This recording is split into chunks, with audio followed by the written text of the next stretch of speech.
Hello friends, welcome to 17th part of our free share market course.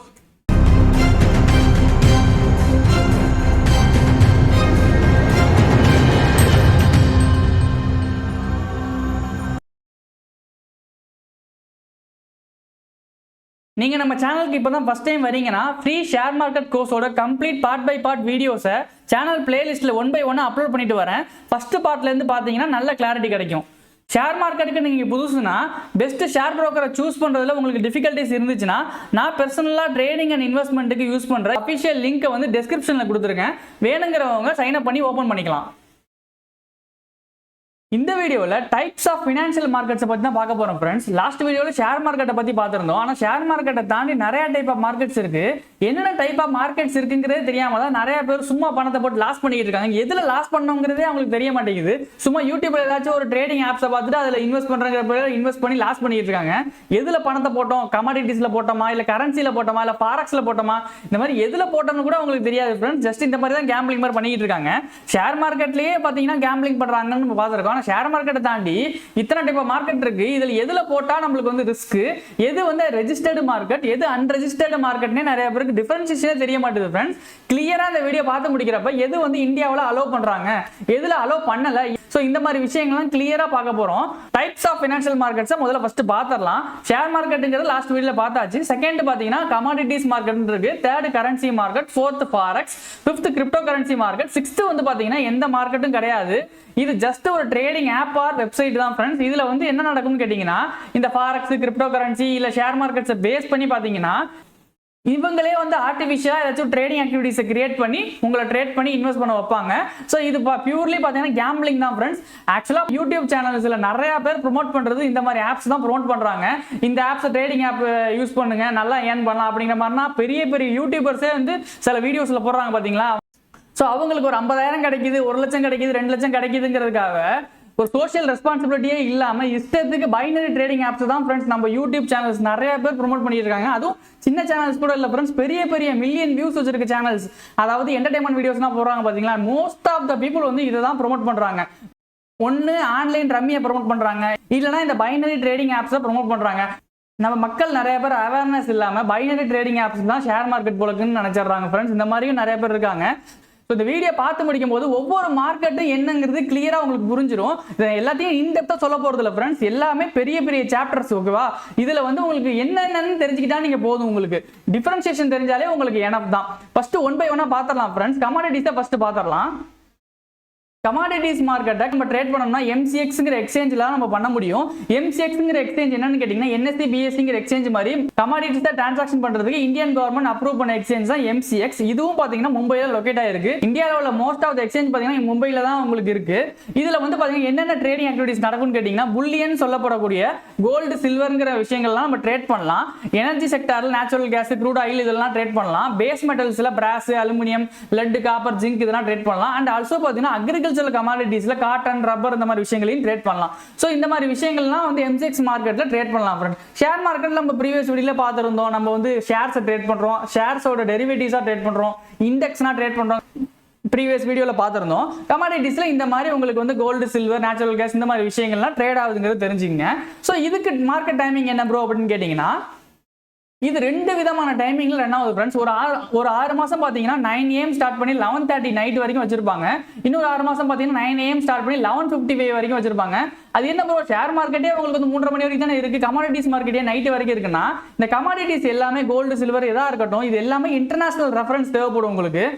So international reference தேவைப்படுறதுனால இந்த timing வந்து இவ்வளவு தூரம் இருக்குங்கிறது தெரிஞ்சுங்க ஃப்ரெண்ட்ஸ். அக்ரிகல்ச்சர் கமாடிட்டிஸ் பார்த்தீங்கன்னா சாயங்காலம் 5 மணி வரைக்கும் தான் ட்ரேட் ஆகும். இன்டர்நேஷனல் ரெஃபரன்சபிள் அக்ரிகல்ச்சர் கமாடிட்டிஸ் பார்த்தீங்கன்னா நைட் 9 மணி வரைக்கும் ட்ரேட் ஆகும். ஓகே ஃப்ரெண்ட்ஸ், இதில் பார்த்தீங்கன்னா ஃப்ரெண்ட்ஸ் நம்ம ஷேர் மார்க்கெட்டில் ஷேர்ஸில் வாங்கி ஹோல்ட் பண்ணுறோம்ல, இன்வெஸ்ட் பண்ணுறோம்ல, அது மாதிரி இந்த கமாடிட்டிஸில் இன்வெஸ்ட் தான் பண்ண முடியாது. நம்ம ப்ரீவியஸ் வீடியோவில் பார்த்த மாதிரி டெரிவேட்டிவ்ஸில் வந்து நம்ம வந்து ஃபியூச்சர்ஸ் அண்ட் ஆப்ஷன்ஸில் ட்ரேட் பண்ணுறோம்னு சொல்லியிருந்தோம் பார்த்தீங்களா, அது மட்டும்தான் கமாடிட்டிஸில் பண்ண முடியும் ஃப்ரெண்ட்ஸ். நீங்கள் எதையுமே வாங்கி இன்வெஸ்ட் பண்ணி வைக்க முடியாது. நீங்கள் நெக்ஸ்ட் பார்த்தீங்கன்னா அதர் மார்க்கெட்ஸில் கரன்சி மார்க்கெட்டை பார்த்துடலாம். கரன்சிங்கிறது பாத்தீங்கன்னா இப்போ எக்ஸாம்பிள் இப்போ இந்தியன் ரூபி வந்து யூஎஸ் டாலருக்கு நிகரா 81 ரூபீஸ் இருக்கு, 82 ரூபீஸ் இருக்கு. 1 USDக்கு வந்து பாத்தீங்கன்னா இந்தியன் ரூபீஸ் 82 ரூபீஸ் இருக்கு. இந்த மாதிரி பாக்குறோம்ல. சோ இதுல வந்து ட்ரேட் பண்றது தான் ஃப்ரெண்ட்ஸ் கரன்சி மார்க்கெட். இந்த கரன்சி மார்க்கெட்ல பாத்தீங்கன்னா சில கரன்சி பேர்ஸ் மட்டும் தான் இந்தியன் கவர்மெண்ட் அலோவ் பண்ணிருக்காங்க. USD INR, euro INR, JPY INR, தென் GBP INR, தென் கிராஸ் கரன்சிஸ் பாத்தீங்கன்னா USD யூரோ, யூரோ JPY இந்த மாதிரினா சில கரன்சி பேர்ஸ் மட்டும் தான் இந்தியன் கவர்மெண்ட் NSE BSE ல ட்ரேட் ஆகிறதுக்கு அலோவ் பண்ணிருக்காங்க. இது வந்து பாத்தீங்கன்னா ஃப்ரெண்ட்ஸ் NSE BSE ல ட்ரேட் ஆகும். இப்போ வந்து கமாடிட்டிஸை பொறுத்த வரைக்கும் பாத்தீங்கன்னா உங்களுக்கு MCX எக்ஸ்சேஞ்சில் ட்ரேட் ஆகுது இல்ல, ஆனா வந்து இந்த கரன்சிஸ் பாத்தீங்கன்னா உங்களுக்கு NSE BSE ல ட்ரேட் ஆகும். ஓகே ஃப்ரெண்ட்ஸ், இதோட market timing morning 9 AM open பண்ணி 5 PM முடிச்சிருவாங்க. எல்லாமே மண்டே டு ஃப்ரைடே தான் friends. Most of the markets வந்து இந்த உலகத்துல மண்டே டு ஃப்ரைடே தான் ரன் ஆகும். சாட்டர்டே சண்டே லீவா தான் இருக்கும். ஓகே ஃப்ரெண்ட்ஸ், நெக்ஸ்ட் பாத்தீங்கன்னா அன்ரெஜிஸ்டர்டு மார்க்கெட்ஸ்னா என்னன்னு பாத்திரலாம். இந்த ஃபாரெக்ஸ் மார்க்கெட், இந்த கிரிப்டோ கரன்சி மார்க்கெட்னா பாத்தீங்கன்னா இந்தியாவில் அந்த அளவுக்கு லீகல் கிடையாது ஃப்ரெண்ட்ஸ். இந்த ஃபாரெக்ஸை பொறுத்த வரைக்கும் இந்தியாவில் இந்தியன் கவர்மெண்ட் பண்ணக்கூடாதுன்னு தான் சொல்லுவாங்க. கிரே மார்க்கெட்டா தான் இந்தியாவில் இருக்கு. ஸோ இந்த ஃபாரெக்ஸ்ல இந்தியா ஏன் அலோவ் பண்ணல? ஃபாரெக்ஸ்ங்கிறத US பொறுத்து தான் உங்களுக்கு வந்து அந்த டாலர்ஸை பொறுத்து தான் பேஸ் கரன்சியா வச்சு தான் உங்களுக்கு ரன் ஆகிட்டு இருக்கு. சோ அப்படி இருக்கும்போது நம்ம மோஸ்ட் ஆஃப் த புரோக்கர்ஸ் பாத்தீங்கன்னா ஃபாரெக்ஸ்ல இருக்கவங்க எல்லாருமே ஃபாரின் புரோக்கர்ஸ் தான். இந்தியாவுல புரோக்கர்ஸ்ங்கிறது அபிஷியல் புரோக்கர்ஸ் யாருமே கிடையாது. இந்தியாவுல இருந்து ட்ரேட் பண்றவங்க எல்லாரும் என்ன பண்ணுவாங்கன்னா பணத்தை டாலரா கன்வெர்ட் பண்ணி ஃபாரின் புரோக்கருக்கு அனுப்புவாங்க. ஓகேவா? இல்லனா நீங்க பணம் அனுப்புறீங்கன்னா அது டாலரா கன்வெர்ட் ஆகி அந்த ஃபாரின் புரோக்கருக்கு போயிடும். இந்தியாவுல உள்ள பணம் எல்லாமே டாலரா கன்வெர்ட் ஆகி ஃபாரின் புரோக்கருக்கு போகும்போது இந்தியாவோட பொருளாதாரம் பாதிக்குங்கிறனாலையும், அது மட்டும் இல்லாம இந்த மாதிரி ஃபாரெக்ஸ்ல ட்ரேட் பண்ண அலோவ் பண்ணாங்கன்னா இந்தியன் மார்க்கெட்ல யாரும் ட்ரேட் பண்ண மாட்டாங்க அந்த அளவுக்கு. இந்த மாதிரி காரணங்கள்னால தான் அந்த ஃபாரெக்ஸை வந்து இந்தியாவுல பேன் பண்ணிட்டாங்க. இதுல ஏன் கிரேன்னு போட்டிருக்கேன்னு கேட்டீங்கன்னா, கிரேங்கிறது ஃபாரெக்ஸ்ல ட்ரேடிங் இந்தியாவில் நடக்குது ஃப்ரெண்ட்ஸ். சில பேர் பண்றாங்க, நல்ல ஒரு நாலேஜ் உள்ளவங்க பண்றாங்க, ஆனா அபிஷியலா பண்ண முடியாது. ஏதாச்சும் ஒரு ஆப் மூலியமா அவங்க வந்து வேற ஏதாச்சும் பர்ச்சேஸ் பண்ணிக்கிட்டு அந்த ஒரு வித்தியாசமான முறையில பணத்தை வந்து அவங்க வாங்கிப்பாங்க ஃபாரெக்ஸ் புரோக்கர்ஸ். ஏன்னா வந்து டைரக்டா பணத்தை அனுப்பக்கூடாதுங்கிறதுக்காக வித்தியாசமான முறையில பணத்தை வாங்கிப்பாங்க. அது ஒரு ஹெவியான ரிஸ்க் ஃப்ரெண்ட்ஸ். சில புரோக்கர்ஸ் வந்து பாத்தீங்கன்னா ஏமாத்தவும் வாய்ப்பு இருக்கு. இந்த மாதிரி அன்ரெஜிஸ்டர்ட் மார்க்கெட்ஸ்ல பண்ணும்போது கிரேயா இருக்கிறதுனால தப்பு இல்லாமையும் பண்ணிக்கலாம். ஆனா வந்து பணம் போயிடுச்சுன்னா யாரையும் கேட்க முடியாது. Okay friends, Indian government allow பண்றது, செபி அலோவ் பண்றது NSE BSE MCXங்கிற 3 எக்ஸ்சேஞ்ச் தான். இதை தாண்டி நம்ம வந்து பாத்தீங்கன்னா இந்த ஃபாரெக்ஸ்லாம் பண்ணோம்னா பணம் போட்டா கேட்க முடியாது. அடுத்தது பாத்தீங்கன்னா கிரிப்டோ கரன்சிங்கிற மார்க்கெட் இப்போ எமர்ஜ் ஆகிட்டு இருக்கு. இந்தியன் கவர்மெண்ட் இதெல்லாம் விருப்பப்படல ஃப்ரெண்ட்ஸ். கிரிப்டோ கரன்சிஸ்னா அலோவ் பண்ணாங்கன்னா இந்தியன் ருபியோட வேல்யூவே வந்து குறையுங்கிற மாதிரி RBI ஃபீல் பண்றதுனால இந்தியன் கவர்மெண்ட் வந்து கிரிப்டோ கரன்சிஸ் அந்த அளவுக்கு என்கரேஜ் பண்றது இல்ல. ஃபாரெக்ஸ் அபிஷியலி பேன் பண்ணிட்டாங்க, ஆனா கிரேயா பண்ணிக்கலாம். கிரிப்டோ கரன்சிஸ் நம்ம பண்ணக்கூடாதுன்னா சொல்லல, நீங்க பண்ணுங்க, ஆனா 30% டாக்ஸ் போடுவோம். கிரிப்டோ கரன்சிங்கிறது எதை வச்சு மூவ் ஆகுதுன்னு யாராலையும் கண்டுபிடிக்க முடியல ஃப்ரெண்ட்ஸ். இது கேம்பிளிங் மாதிரி வேணா பண்ணலாம். அந்த பிட்காயின், இந்த எத்தீரியம் இதெல்லாம் சொல்லுவாங்கல்ல, பார்த்துருப்பீங்க. அதெல்லாம் வந்து எதனால ஏறுது இறங்குதுன்னு யாராலையும் கண்டுபிடிக்க முடியாது. ஸோ இந்த மாதிரி தெரிஞ்சுங்க ஃப்ரெண்ட்ஸ், இத்தனை மார்க்கெட் இருக்கு, நம்ம எதுல பண்றோம்னே தெரிய மாட்டேங்குது. எதையாச்சும் ஒன்று வாங்கிவிட்டு நம்ம ஷேர் மார்க்கெட் ட்ரேட் பண்றோம்னு சொல்லிட்டு போயிட்டு இருக்கோம். Okay, so and also finally நான் சொல்ல வேண்டிய friends, kindly do not use binary trading platform. Binary trading பிளாட்ஃபார்ம்ஸை யூஸ் பண்ணாதீங்க ஃப்ரெண்ட்ஸ்.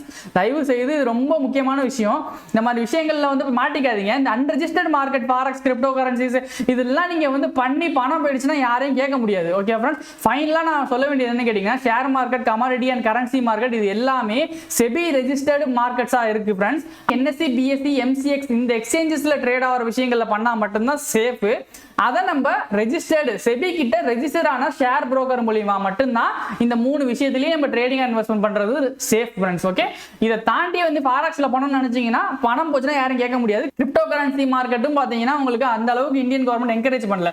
ஆல்சோ அந்த கேம்பிளிங் ட்ரேடிங் ஆப்ஸ்லாம் யூஸ் பண்ணி பணம் போச்சுன்னா ஒண்ணுமே கேட்க முடியாது ஃப்ரெண்ட்ஸ். ஸோ உங்களுக்கு கிளியரா புரிஞ்சிருக்கணும். இத்தனை டைப் ஆஃப் மார்க்கெட் இருக்கு. இதுல வந்து ஃபர்ஸ்ட் 3ல பண்றது மட்டும் தான் அபிஷியலி வந்து இந்தியன் கவர்மெண்ட் அலோவ் பண்றது. அதுவும் அபிஷியல் ரெஜிஸ்டர்ட் புரோக்கர்ட்ட பண்ணா மட்டும் தான் சேஃப்.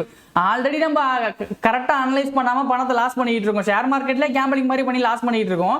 இந்த மாதிரி அலோவே பண்ணாத மார்க்கெட்லாம் போய் மாட்டிக்காதீங்க ஃப்ரெண்ட்ஸ். ஸோ பண்ணக்கூடாதுன்னு இல்ல, ஃபாரெக்ஸ்ல வந்து சூழ்ச்சமா பண்றாங்க, சுத்தமா பண்ணக்கூடாதுன்னு இல்ல ஃப்ரெண்ட்ஸ். இந்த 6வதா உள்ள விஷயம் தான் சுத்தமா பண்ணக்கூடாதுன்னு நான் சொல்றேன். 4, 5ங்கிற விஷயம் வந்து பாத்தீங்கன்னா சில பேர் வந்து டாக்டிக்கலா பண்றாங்க. அதனால வந்து பாத்தீங்கன்னா எக்ஸ்பீரியன்ஸ் வேணும், ரொம்ப எக்ஸ்பீரியன்ஸ் வேணும். ஒரு 4-5 வருஷம் எக்ஸ்பீரியன்ஸ் இருந்தா மட்டும்தான் இந்த மாதிரி விஷயங்கள்லாம் பண்ண முடியும்.